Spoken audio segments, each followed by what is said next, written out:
Hello guys, so for today's video natin, mag-review po tayo ulit ng panibagong smartphone. So yung tinutukoy ko po na smartphone ay ito po yung Itel S23 Plus.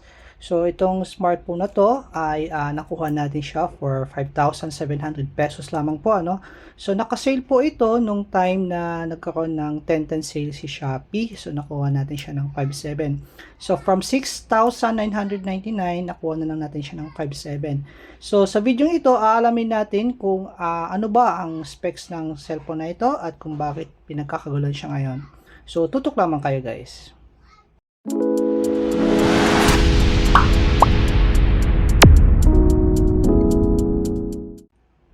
Okay, so ngayon i-unbox natin siya at alamin natin kung ano yung laman ng kayang packaging ano. So anyway guys, nung in-avail natin siya nung sale sa Shopee, meron siyang kasamang freebies. So yung mga freebies na kasama niya ay itong 18 watts fast charger at may kasama na rin siyang tempered glass. Okay, so curved na tempered glass po yan.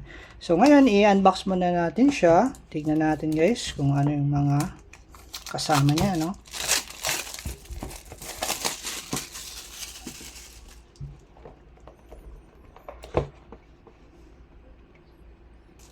Okay, so ito po yung mga kasama. So dito sa kanyang yung kanan, nandito yung kanyang Type-C USB cable no. So Type-C USB cable. Yan, so kung makikita niyo po, Type-C na po siya. Okay. Then dito sa baba, yung kanyang yan natin kung ano to. So SIM ejector dito. Then yan, may kasama po siyang headset ano. Yan, kasama siyang headphone. So naka USB po yan. So tapos dito naman susunod ay yung to.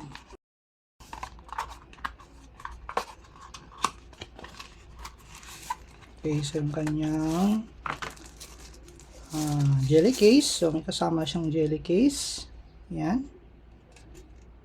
Okay, so yung kanyang jelly case guys, yung kanyang kasamang case ay medyo matigas ano, hindi siya talaga yung TPU na malambot. So okay siya, maganda. Then sunod ay yung kanyang user manual. Okay. So user manual. Okay. So breakthrough without limits. Then next ay yung kanyang unit. So ito na po yung kanyang unit. Yan, 6.78 AMOLED curve na po ito. So 16 gig. Anyway, 8 gig RAM po ito plus 8 gig na expandable no sa storage no. And then 256 gig yung kanyang ROM, yung storage. Tapos in-display na rin yung kanyang fingerprint. 32 MP yung kanyang selfie camera. Okay, so ang pagkakaalam ko, nasa 50 megapixel ata yung kanyang rear. Okay, so i-open natin siya. Tignan natin ano.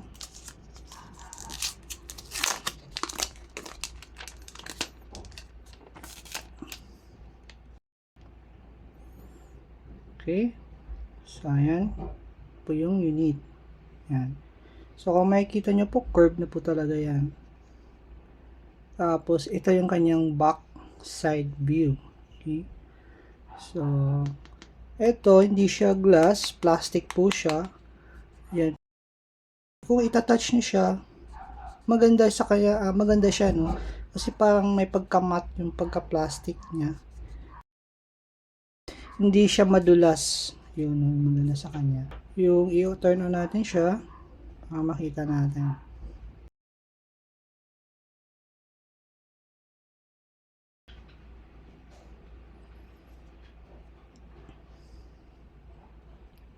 Okay. So, ayan ano. So, tignan natin sa kanyang settings. So, may phone. Okay, so, ito siya. Itel S23 Plus. So, yung kanyang CPU or yung processor, yung SoC niya ay Unix SoC po ito, no? 50,616. So, hindi na masama para sa presyo niya, no? So, kung daily use yun lang naman gagamitin, okay na okay po ito. Wala kayong problema dito. So, 32 gig yung front camera. At ang gaya ng sabi ko, yung kanyang rear camera ay 50 megapixel po ito. Dual camera. Okay, so yan, nakalagay dito 8 plus 8. So, usually yung default nito pag binili nyo or 8 plus 5, I think. Yan. So, mamimili kayo dito guys kung ayan, 5 nga yung default niya. So, kung gusto nyo gawing 8 gig, set nyo lang sa 8 gig para maging 16 gig yung kanyang RAM. Okay? Then, 256 gig na yung kanyang ROM, yung storage po niya. So, napakalaki na po niyan para sa ganitong price. So, yung kanyang screen resolution ay 1080 by 2400. Okay? So, tapos yung battery niya ay 5000 mAh battery.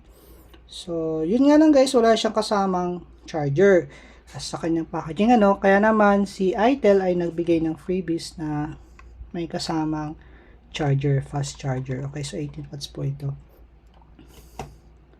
Okay, so, ang pinaka masasabi ko lang guys sa downside nito ay yung kanyang refresh rate. Since na ito po ay 60 Hz lang po ito, refresh rate. So, hindi siya 90 or 120 Hz refresh rate, pero okay na rin sa presyo niya kung daily use nyo lang naman gagamitin. Okay, so i-review pa natin siya more kung ano ba yung performance ng kanyang camera and then sa mga application and games. So, yun ang isusunod natin, ano. So, magda-download na tayo ng mga application dito para matest natin siya ng mas mabuti.